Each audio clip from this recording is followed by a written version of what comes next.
os israelitas fiéis são salvos de perigos iminentes. Vou fazer toda a leitura, depois a gente volta refletindo.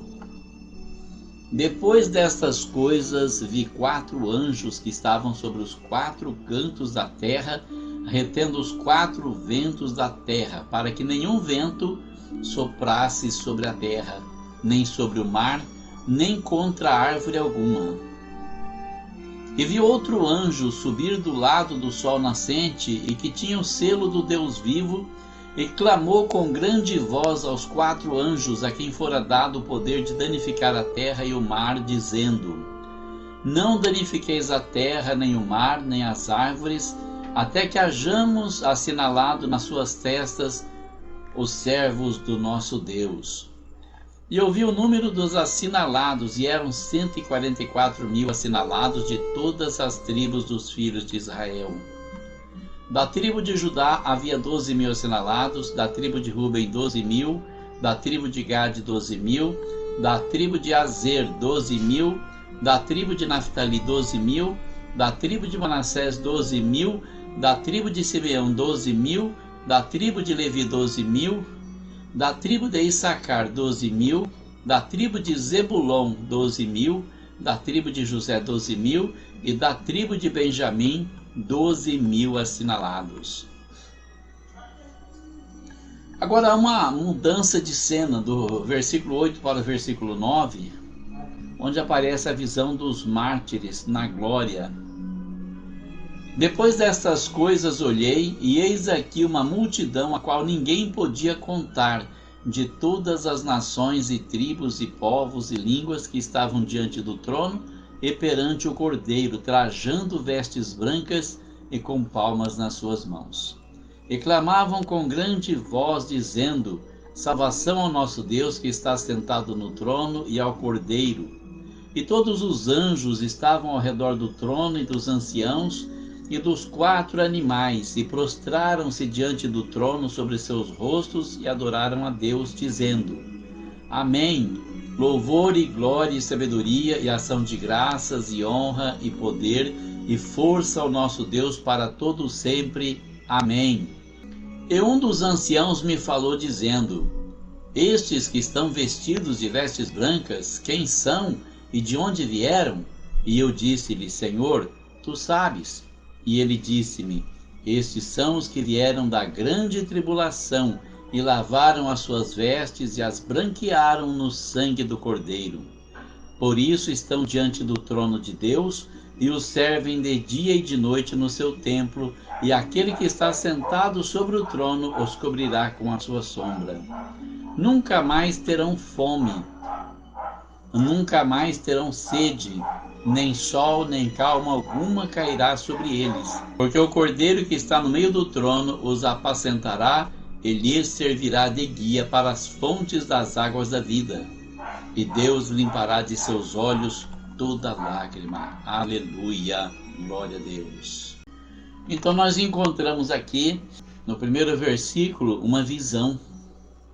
João tem uma visão de 4 anjos que são destacados para se posicionarem nos pontos estratégicos da terra. Nos 4 cantos, ou seja, norte, sul, leste, oeste, cercaram a terra. E eles estão ali para reter os 4 ventos da terra, para que não haja vento, não sopre vento algum sobre a terra, nem sobre o mar, nem contra árvore alguma. Eu não paro de pensar no calor que nós estamos vivendo nos últimos anos, que muitas noites de calor não tem uma brisa sequer, né? Seria já o cumprimento dessa visão nos nossos dias? Aquelas noites que você que não tem ar-condicionado, que é pobre como eu, liga um ventilador, põe o ventilador perto do rosto e você dorme suando, o travesseiro molhado de suor, você vira o travesseiro e o outro lado vai suando também. E eu sou difícil para suar, tem que fazer muito calor para suar, mas eu fico imaginando, seria esse momento que nós estamos vivendo, porque nós sabemos que a igreja está prestes a ser arrebatada da terra. Não é possível, no meio de tanta corrupção, de tanto pecado, a igreja permanecer por mais tempo aqui. Quando nós lemos o capítulo 6 de Gênesis e vemos que houve uma corrupção geral no gênero humano, que o pecado chegou a cheirar mal nas narinas de Deus, a ponto de Deus dizer: eu vou destruir a terra. Comparamos com o tempo presente para ver o que está acontecendo, eu fico imaginando, porque sempre que a humanidade passou dos seus limites, Deus fez uma intervenção. Primeiro foi o dilúvio, depois foi Sodoma e Gomorra, e Deus nunca deixou de sustar a loucura humana, como está acontecendo nos dias atuais. Quanta traição, quanta mentira, quanto adultério, quanto roubo, quanta corrupção, não somente no governo, mas em todo o escalão da humanidade, o egoísmo, a insensibilidade, a maldade, a malícia tomando conta de tudo, a nossa juventude se corrompendo. Eu fico às vezes indignado numa sala de aula quando eu vejo coisas que me deixam estarrecidos.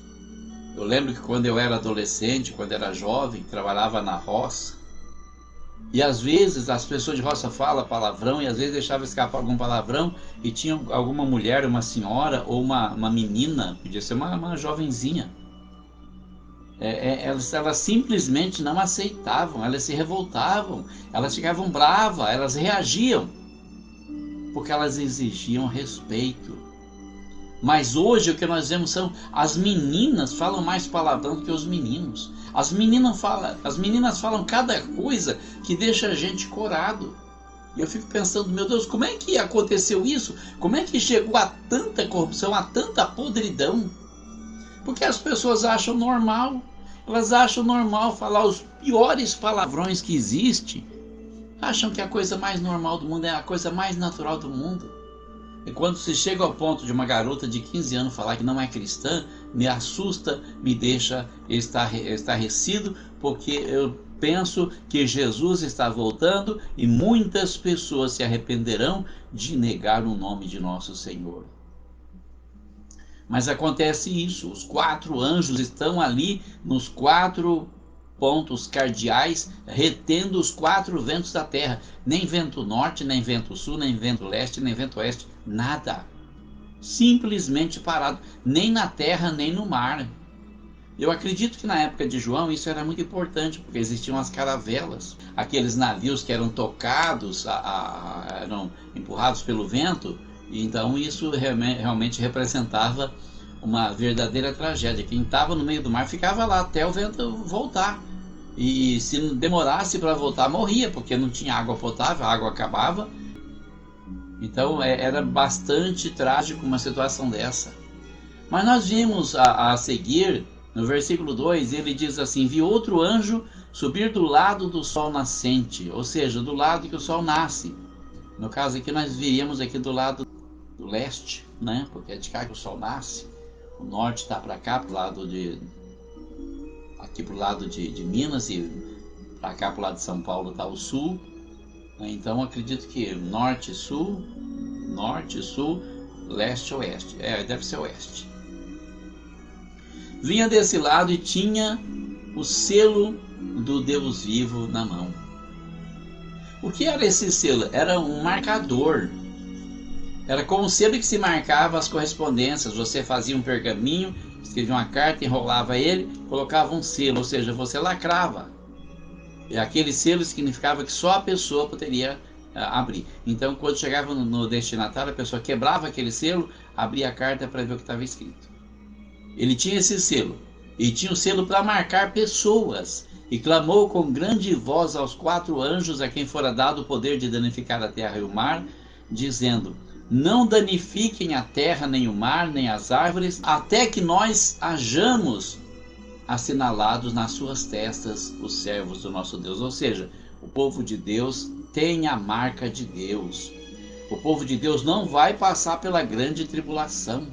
O povo de Deus não vai sofrer a ira que Deus vai despejar sobre a terra por causa do pecado, da corrupção, da maldade, porque Deus é fiel para preservar o seu povo.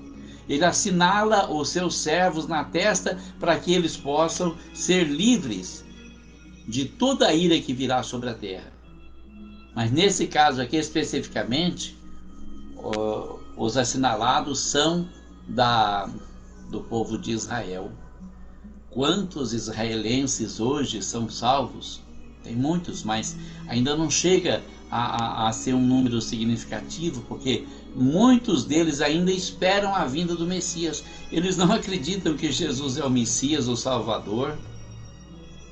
Tem um famoso pensador que diz que uma mentira 1000 vezes propagada torna-se verdade.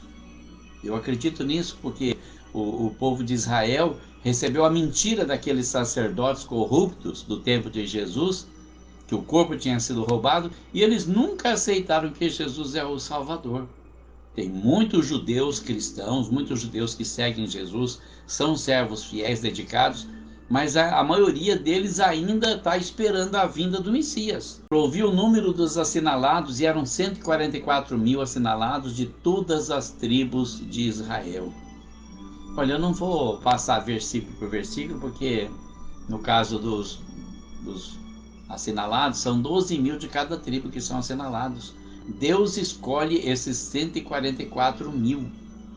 Nós vamos encontrar eles novamente lá na frente, em Apocalipse, eles aparecem novamente, andando com o Cordeiro para todo lado onde o Cordeiro vai. Onde Jesus vai, eles estarão juntos. Porque eles mereceram isso, eles são os 144.000 escolhidos de Deus. No versículo 9, então, nós encontramos uma outra cena, é a visão dos mártires na glória celestial. João diz assim: depois destas coisas olhei, e eis aqui uma multidão que ninguém podia contar, de todas as nações e tribos e povos e línguas, que estavam diante do trono e perante o Cordeiro, trajando vestes brancas e com palmas nas suas mãos. Primeiramente, vamos analisar uma coisa aqui. A seita dos testemunhas de Jeová dizem que haverá apenas 144.000 pessoas que irão para o céu. Bom, quer dizer que nós não vamos para o céu então são 144.000. Então, se são 144.000, esses 144.000, eles são das tribos de Israel. Eu não sou israelense. Os testemunhas de Jeová também não são israelenses. Então, o que nós estamos fazendo aqui? Esperando o quê? Para que fé? Olha como a mentira, ela entra em contradição, porque quando João vê os salvos na glória, os mártires, aqueles que sofreram, não está falando de todos os salvos, mas apenas os mártires que vão passar pela grande tribulação. Ele diz que é uma grande multidão que ninguém pode contar. E de onde são essas pessoas? Então ele afirma: de todas as nações e tribos e povos e línguas estão diante do trono, ou seja, estão no céu. Não são apenas 144.000, porque essa grande multidão que ninguém pode contar, ou seja, não é só 144.000. Os 144.000 foram contados, são pessoas especiais, estão separadas. Mas essa grande multidão, não é possível contar de tanta gente que se vê ali. Estão diante do trono, estão diante do Cordeiro, trajando vestes brancas, ou seja, roupas de santidade, de pureza, e com palmas nas suas mãos. Vamos ver aqui agora o versículo 10, que diz assim: e clamavam com grande voz, dizendo: salvação ao nosso Deus, que está assentado no trono, e ao Cordeiro. É um hino de louvor a Deus, é um hino de glória a Deus. Estão ali, estão louvando, estão bendizendo, porque eles acharam a salvação. Passaram sim pela grande tribulação, sofreram muito, muitos deles pagaram com a vida pela sua fé. Mas agora eles encontraram a salvação. Estão dizendo ali que eles devem a sua salvação ao nosso Deus, que está sentado sobre o trono, e ao Cordeiro de Deus, que tira o pecado do mundo. E no versículo 11, todos os anjos estavam ao redor do trono e dos anciãos e dos 4 animais. Aqui diz animais, mas são os 4 seres viventes, que João nunca soube decifrar exatamente o que seria isso. Eu tenho uma teoria que esses 4 seres viventes representa as 4 categorias de anjo que tem no céu: os querubins, os serafins, os anjos e os arcanjos. Que arcanjo, na verdade, a Bíblia só menciona um. Talvez tenha mais, mas a Bíblia não revelou. Só revela o nome de um arcanjo, que é Miguel. Gabriel não é arcanjo, ele é anjo, e não tem outro nome de anjo no céu. Outros nomes inventados, Rafael e não sei o que lá mais, é invenção pura, porque não tem na Bíblia. A Bíblia não revela isso. Então, tem apenas 2 nomes de anjo, que é o arcanjo Miguel e o anjo Gabriel, o mensageiro de Deus. E parece que eles estão ali numa reunião, porque estão todos ao redor do trono, como se Deus falasse: reúnam todos aqui, os anciãos, os 4 seres viventes, ou seja, as 4 categorias de anjos, né? E reúnam-se aqui que nós temos uma reunião para fazer. E eles se prostram diante do trono, eles caem com o rosto por terra e eles adoram a Deus a todo tempo e repetem: amém. Ou seja, estão concordando com Deus, com seus decretos, com aquilo que o Senhor determina, e dizem louvor e glória e sabedoria e ação de graças e honra e poder e força ao nosso Deus para todo sempre, confirma. Amém. E é nesse momento que aparece mais uma revelação para João. No versículo 13, um daqueles anciãos se volta para João e diz assim: João, quem são esses que estão vestidos de roupas brancas? E de onde eles vieram? O João não sabe, ele está apenas observando, ele está abismado com tudo aquilo, ele está admirado, vendo tanta gente como ele nunca pensou em ver diante do Senhor. E ele disse: meu Senhor, tu sabes. Quer dizer, eu não sei, o Senhor sabe, mas eu não sei, o Senhor pode me dizer. E o ancião responde: estes são os que vieram da grande tribulação e lavaram as suas vestes e as branquearam no sangue do Cordeiro. Olha a metáfora aparecendo outra vez aí, né? Os que vieram da grande tribulação e lavaram as suas vestes. As vestes brancas representam a santidade, a pureza que nós devemos ter, daquela que o autor aos Hebreus diz: segui a paz com todos e a santificação, sem a qual ninguém verá o Senhor. Então, o que são essas vestes brancas? São a santidade, são a pureza. Pureza de coração, pureza de mãos, pureza de atitudes. Num mundo que nós vimos hoje, onde o meio evangélico está tão corrompido de mentira, de engano, de pessoas que não são capazes de refrear as suas paixões, as suas mentiras, a sua cobiça, a sua ambição. Diz que eles vieram da grande tribulação, mas não foi por causa do sofrimento que eles entraram no céu. Eles entraram no céu porque eles lavaram e purificaram e branquearam as suas vestes no sangue do Cordeiro. Então, glória ao Cordeiro, é o Cordeiro de Deus que tira o pecado do mundo. É o Cordeiro de Deus que pagou pelos nossos pecados.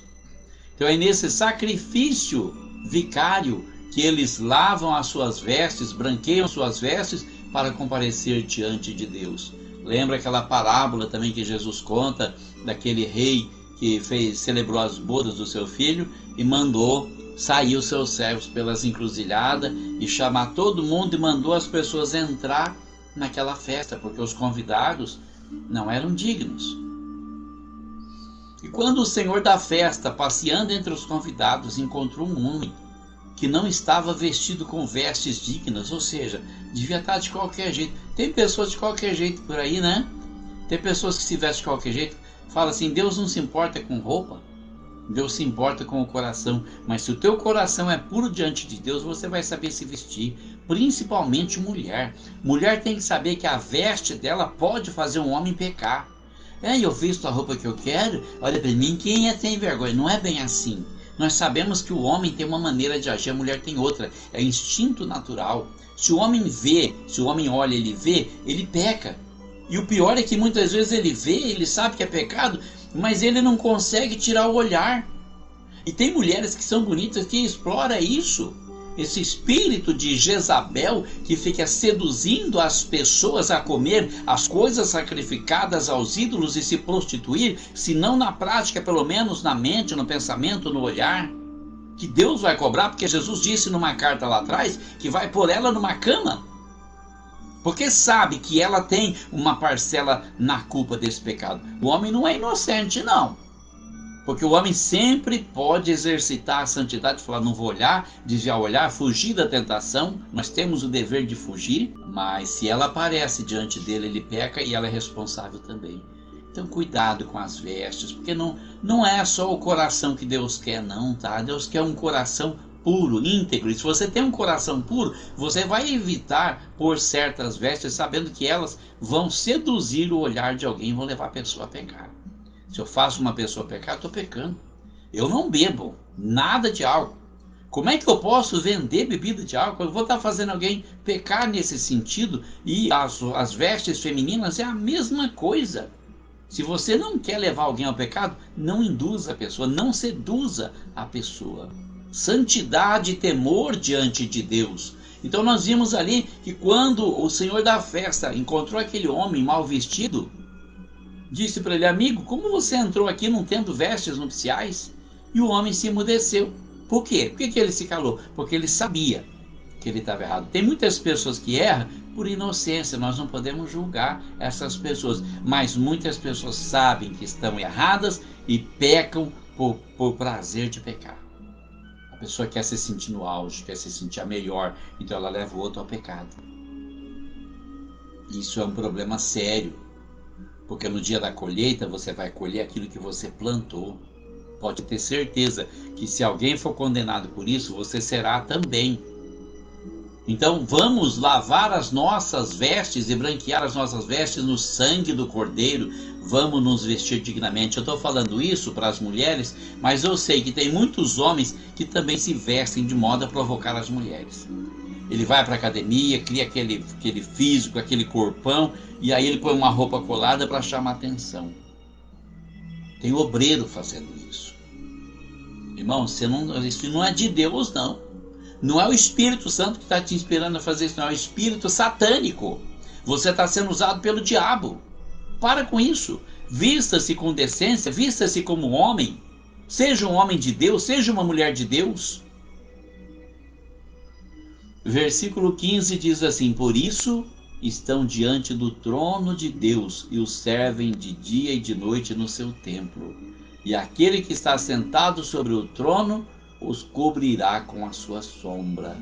Oh, glória a Deus, que proteção maravilhosa, não é? Proteção maravilhosa, porque eles estão agora diante do trono de Deus, eles têm contato direto dia e noite, estão dia e noite no templo de Deus, ou seja, diante do altar de Deus, no templo eterno, onde Deus habita, onde Deus vive. E diz a promessa, aquele que está sentado sobre o trono, ou seja, Deus, o Criador, os cobrirá com a sua sombra, estarão na proteção de Deus, ninguém toca mais neles. Que momento glorioso para a igreja, né, irmãos? Aquele momento que nós sabemos que não vai mais haver tentação. Você não vai ter mais nenhuma necessidade fisiológica. Você não vai ter mais nenhuma necessidade emocional. Você não vai ter fome, você não vai ter sede, você não vai ter desejo de pecar. Você não vai se irar, você não vai ter tristeza nem saudade. Você estará sob a guarda e a proteção do Criador. Versículo 16 confirma: nunca mais terão fome, nunca mais terão sede, nem sol, nem calma alguma cairá sobre eles. Oh, glória a Deus! A eterna felicidade, isso sim é o eterno descanso.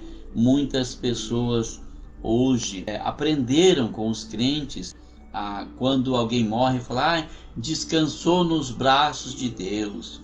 Será? Muitas vezes você está aqui falando, essa hora ele está descansando nos braços de Deus. E a pessoa está sendo atormentada no inferno, porque viveu uma vida longe de Deus. Viveu uma vida sem querer saber da palavra de Deus, sem perguntar pelo Senhor, sem procurar saber qual era o caminho da salvação. Ou está achando que é assim, morrer aqui, Deus já recolhe e leva para lá. Para quê? Para criar problema para ele lá em cima? Porque se não obedeceu aqui, não vai querer obedecer lá. E ele expulsou até quem estava lá, que foi rebelde, Satanás. Ele vai aceitar rebeldes agora lá só porque você acha que ele foi para o céu? Vai se converter, vai procurar uma Bíblia para ler, vai pedir orientação para Deus, pergunta ao Senhor qual é o caminho, porque Ele é fiel e vai te revelar.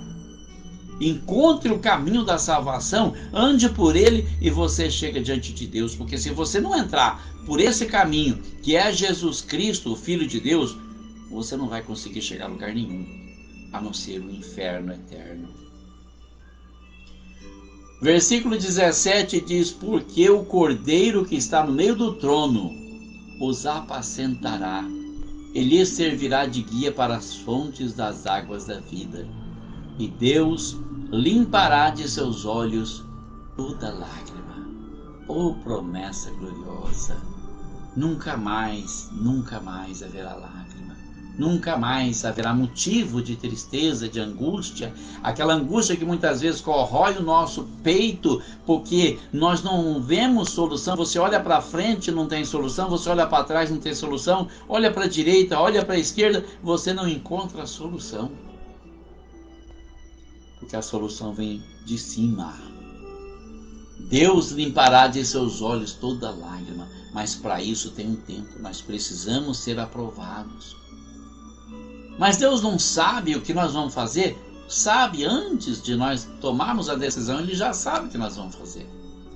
Então por que nos vem a aprovação? Para que nós tenhamos a oportunidade de honrar o Senhor com a nossa escolha. Deus permite que o inimigo crie situações em nossa vida que nos complicam. Depois o próprio inimigo oferece uma solução pecaminosa. E Deus está esperando que nós façamos a escolha certa.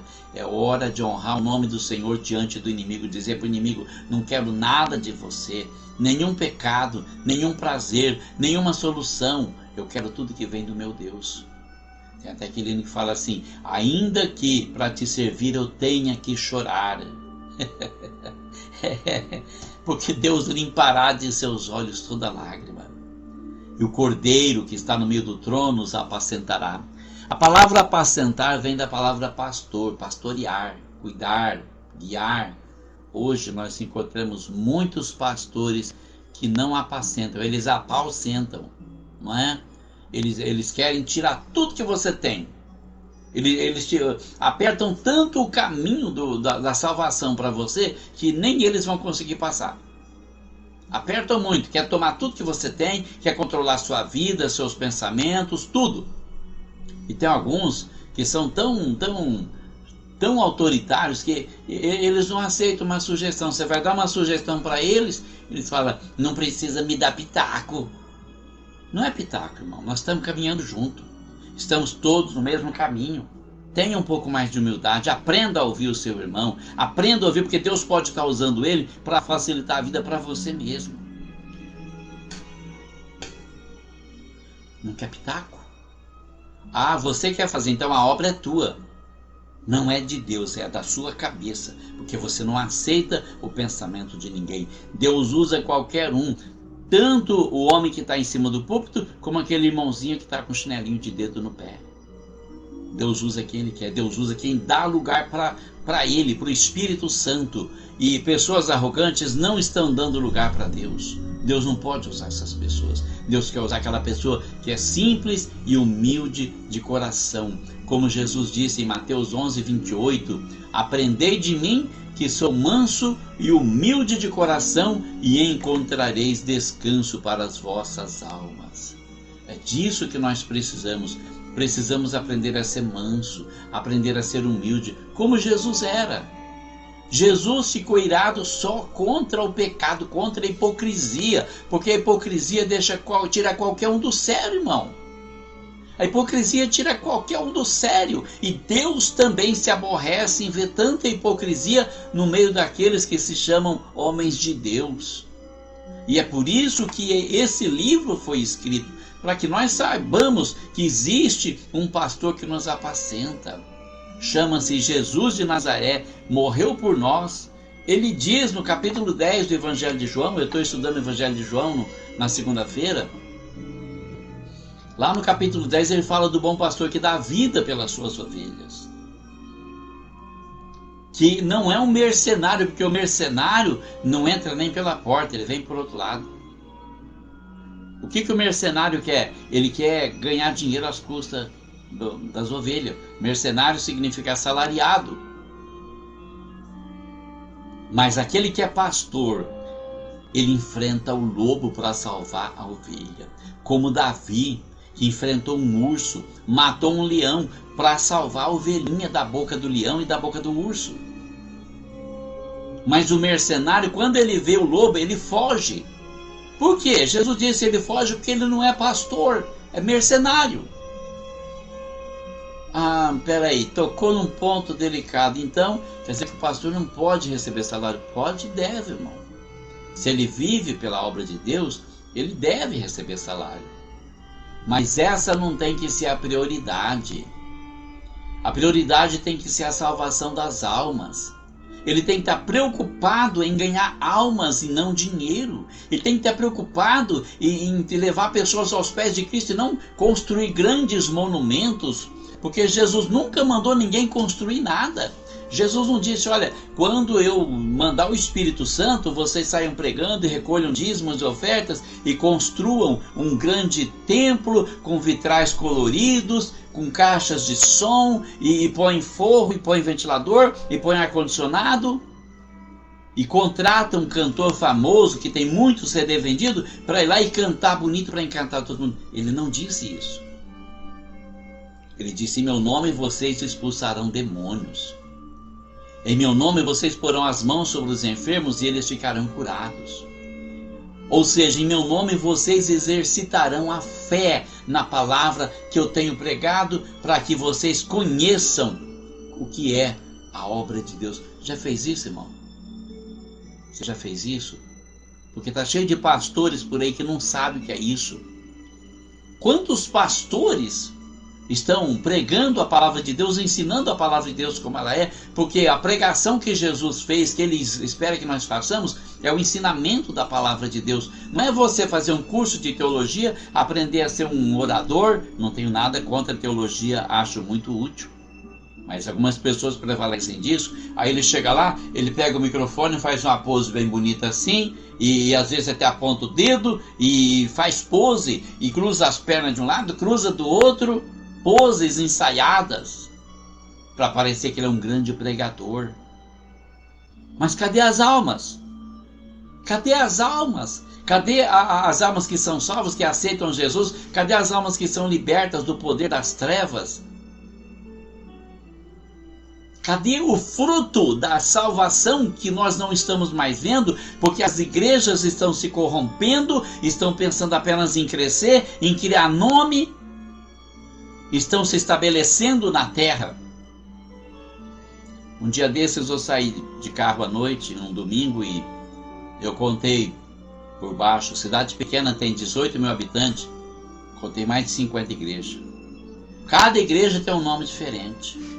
E eu pensando, Senhor, para que isso? E todas elas com uma caixa de som e alguém cantando lá, às vezes afinado, às vezes desafinado, e alguém pregando na caixa de som ali para meia dúzia de pessoas, 15 pessoas, 20 pessoas.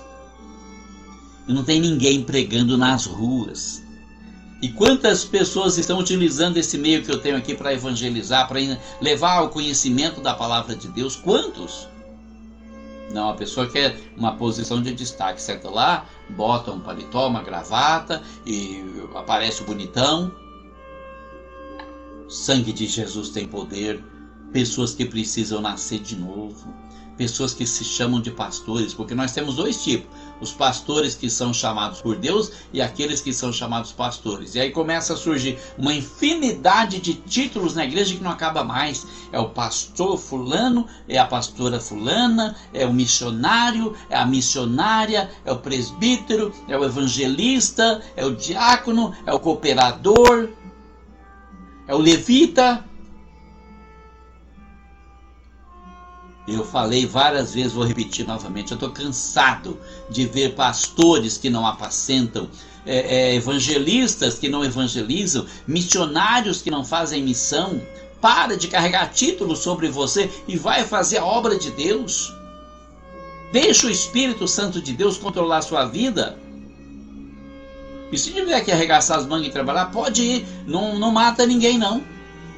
Pastor Orival lá de Morro Agudo, ele tem 66 ou 67 anos, não sei ao certo, ele é mais velho do que eu. Ele trabalha até hoje. Ele é pastor presidente, ele poderia falar, não, eu mereço um salário aqui, então vocês me pagam, eu não vou trabalhar não, vou dormir até 10 horas, e depois eu vou orar, e depois eu... Não, ele vai trabalhar, ele pega o carrinho dele, ele vai para a cidade de fora, ele compra produtos que ele vai revender nos mercados, em pacotes menores, vende nos mercados. Então, eu acho que é um exemplo que muitos deveriam seguir. Em vez de ficar lá cobrando, irmão, quem não der dízimo está roubando a Deus. Que roubando a Deus, irmão? Que roubando a Deus? Onde você tirou essa loucura aí? Claro que nós temos que contribuir, isso é óbvio. Lá tem gasto, gasta energia, gasta água, tem que comprar isso, tem que comprar aquilo. É difícil para manter, nós precisamos contribuir, não sou contra. Mas isso não é prioridade, irmão. Prioridade é salvação de almas, é libertação de almas, almas oprimidas, pessoas que estão oprimidas pelo vício das drogas, pessoas que estão oprimidas em terreiros de macumba, que não encontram mais uma solução, pessoas que estão se suicidando porque não encontram mais solução. E você lá bonitão, todo empetecado lá, com pose de grande pregador, que não apresenta fruto de salvação, não aparece a alma. Cadê as almas? Vai buscar lá fora onde os pecadores estão. A gente pesca no lago, irmão.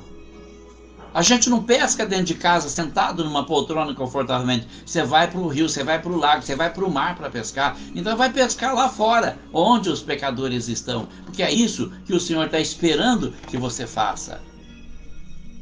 Mas quando isso não acontece, o Cordeiro que está no meio do trono nos apacentará, nos servirá de guia para as fontes das águas da vida. E a promessa continua: Deus limpará de seus olhos toda lágrima.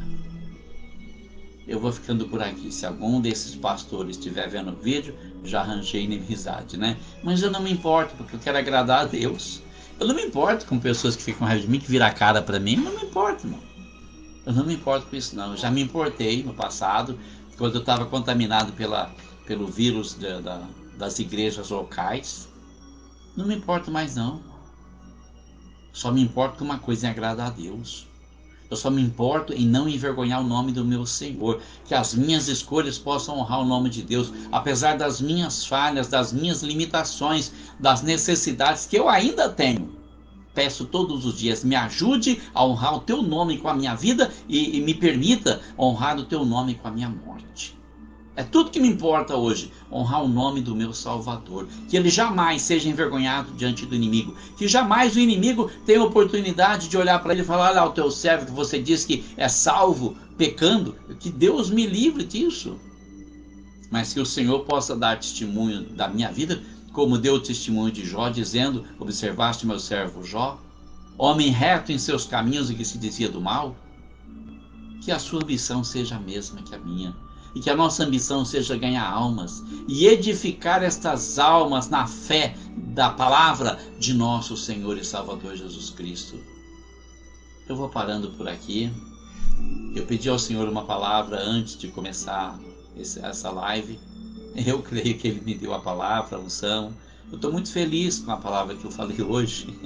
Glória a Deus. Estou sentindo uma alegria tão grande aqui dentro. Estou muito feliz mesmo. E eu quero continuar fazendo isso. Eu quero continuar, irmão. Maravilhoso. Servir a Deus é maravilhoso. E eu fico pensando, hoje eu falei para o irmão Carlinhos lá dos Três Irmãos, que é um grande homem de Deus também. Eu falei para ele, falei: olha, às vezes a gente fica enfiado dentro de um templo e não faz a obra de Deus. Você senta no púlpito e fica lá. Não tem oportunidade para todo mundo, e às vezes é um ou dois só que fala, e você está lá, de repente Deus até te dá uma palavra, mas você não tem oportunidade. E olha só, eu saí dali, o que está acontecendo? Deus está abençoando. Eu comecei a fazer a live na segunda-feira, agora eu faço live aqui no Facebook na segunda e na sexta, e na quarta-feira eu estou fazendo uma live lá no YouTube, pregando sobre, analisando também a primeira carta do apóstolo João, e quero examinar todos os livros da Bíblia, que se Deus me der graça, nós vamos estar estudando, analisando, para edificar a fé dos irmãos, para trazer conhecimento, para compartilhar esse conhecimento que Deus nos dá. E toda quinta-feira em Morro Agudo, eu saí dali, as portas se abriram de uma tal forma, e tem uma chama queimando dentro do meu coração, e eu não posso me calar, eu tenho que falar, tudo aquilo que o Senhor colocar na minha mente, no meu coração para falar, eu vou falar em nome de Jesus. Vamos fazer a obra de Deus, irmão. Não sei quanto tempo nós temos aqui na terra, mas eu não quero perder mais tempo. Não estou preocupado em agradar homens agora, estou preocupado em agradar o Senhor. Então não vou perder meu tempo. Eu não sei quanto tempo me resta, mas eu quero gastar esse tempo fazendo a obra de Deus. Que Deus abençoe você, sua família, o Brasil. Fique com Deus, um forte abraço e até a próxima.